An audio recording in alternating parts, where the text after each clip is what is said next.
Hey everybody, welcome back. My name is Abby. I'm with Fitness is Medicine. Today we're going to do another great workout you can do in your home, mixing it up with different tools, body weight, and order of exercise. So remember to come into these workouts warmed up and ready for movement. 5 to 10 minutes of a cardio workout just to get your heart rate up, your muscles and your joints warmed up, and your mindset ready for movement. Okay, today what you're going to need is one smaller weight. If you have it, you don't have to necessarily use a smaller weight. A tube that is set up in a higher setting, or a band, and a ball if you have one. If not, you can do those on the floor or on a chair, and I can explain the differences with that. Okay, today we're going to start with push-ups. It's been a while since we've done them, but remember you can do them different ways. So like, I've demonstrated this a long time ago, but like I can use my treadmill like this to do push-ups. I've got those wide handles, or if you've got a front handle that you can hang on to do push-ups like that. Go ahead and start whatever method you like to use. You can use a chair. Today I want to demonstrate a little bit different way to do them. You can also use a ball. So you can do them on your hands, you can do them on your toes, all sorts of different ways. You can use a ball to help make them a little bit easier as well. So right now, this ball is supporting most of my body weight, but I can go further out, and this can be much more difficult out here. But the form stays the same no matter where you are. So you want those hands directly beneath your shoulders and going up and down, leading with your chest, not your head. So this is a really common thing where people go like this with their head, but you want to lead with your chest and come all the way back up. So no matter where you're doing them, if you're doing them at a kitchen counter or a treadmill, or down on your knees, or on a ball, or on your toes, think about leading with your chest, keeping that head out of it. You want to keep your head and neck in a safe position. Okay, next we're going to do a side lunge. So I'm going to get my ball out of the way. I've got a weight here, but you don't need to use a weight.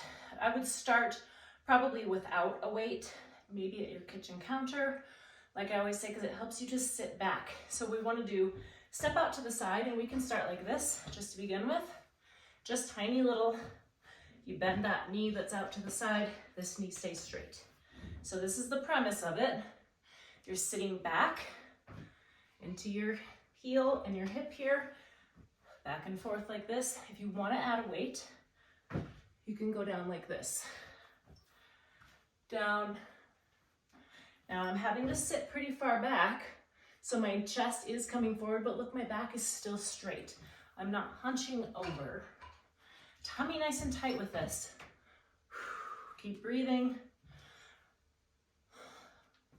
If this is really challenging for you, I would start with 5, or maybe even 3, smaller range of motion. I think I've got 2 more on each side if we're going to do 10. Just switch those hands each time. Reach for that opposite toe. And rest. Okay, great. I'm gonna rack my weight. You can use anything for that too. You can use a ball, like a medicine ball, a kettlebell, a dumbbell, all sorts of different things. Okay, I'm gonna change my camera angle here. We're gonna do a triceps extension. So we've got this, I've got my tube wrapped around the higher part of the door. I'm gonna do a tandem stance with this, but you start with your elbows locked in your sides, straight down from your shoulders. Keep those shoulders down. The only joint that's bending and straightening are your elbows.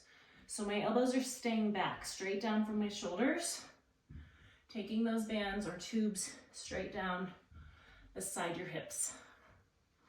So your triceps are isolated this way because their job is to straighten your arm.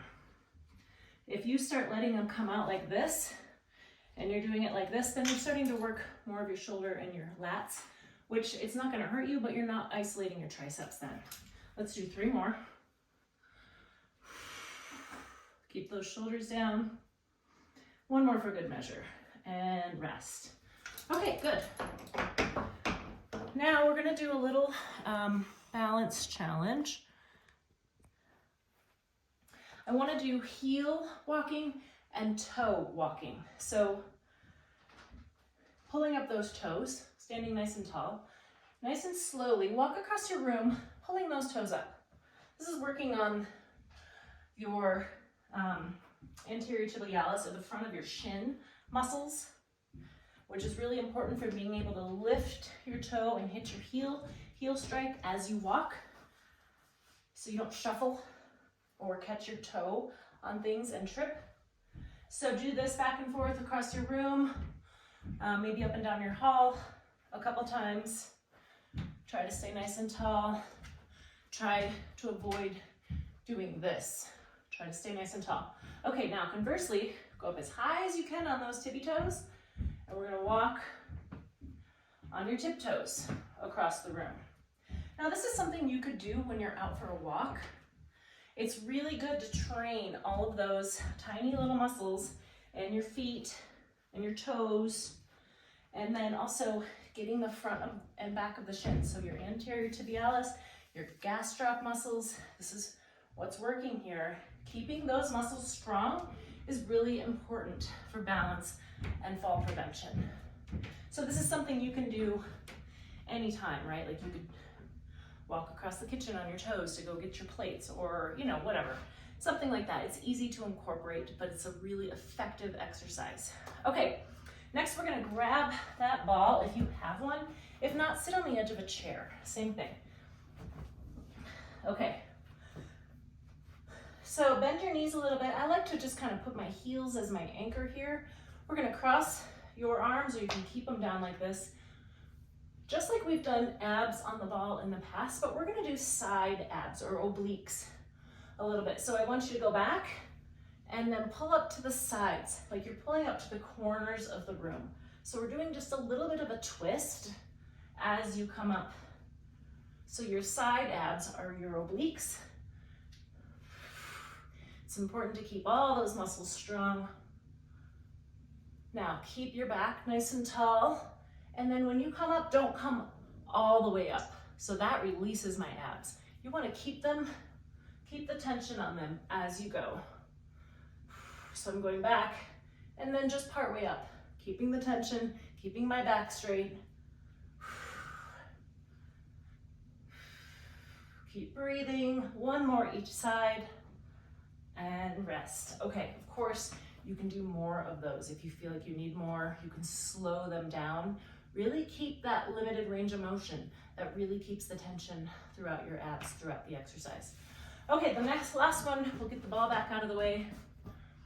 And we are going to do a kind of a combination balance. So we've done starfish in the past, and we've done airplane in the past. We're gonna go back and forth between them. So we're gonna go starfish.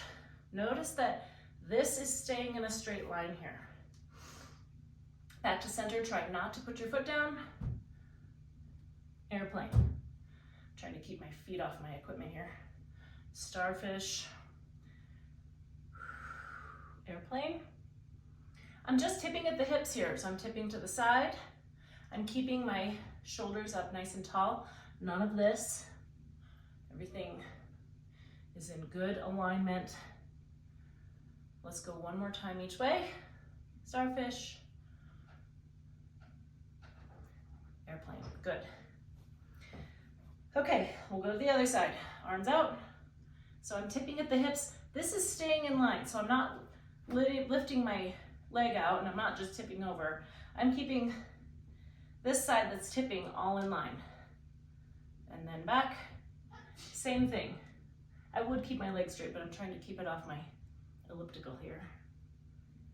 So if you are at home doing this, keep that back leg straight. Try not to touch down in between. And you can start in a really small range of motion if this is really challenging. So start here and here. So you're just kind of changing your center of gravity is really what's happening here. Let's do one more. And forward. Okay. For those of you that want a little more challenge, you can try that barefoot on your carpet. That's harder. Also, you could stand on a balance pad. You could stand on a pillow, a rolled up beach towel, a rolled up yoga mat. lots of ways to make it harder, but one way to also think about making it easier is to think about spreading your toes in your shoes. So use all of your toes for balance, not just like the side of your foot. So you want to use your whole foot, keep that tummy nice and tight, and then find a place to focus on for that balance. If you want to make it more challenging, change your gaze. So there's a lot of different ways to challenge yourself or make that a little bit easier. Okay, go through those 1 or 2 more times, add a little cardio in between. You could even just do like 2 or 3 minutes, and then follow with a good cool down and stretch. As always, let me know if you have any questions or need any modifications, and we'll see you next time. Thanks everybody, have a great workout.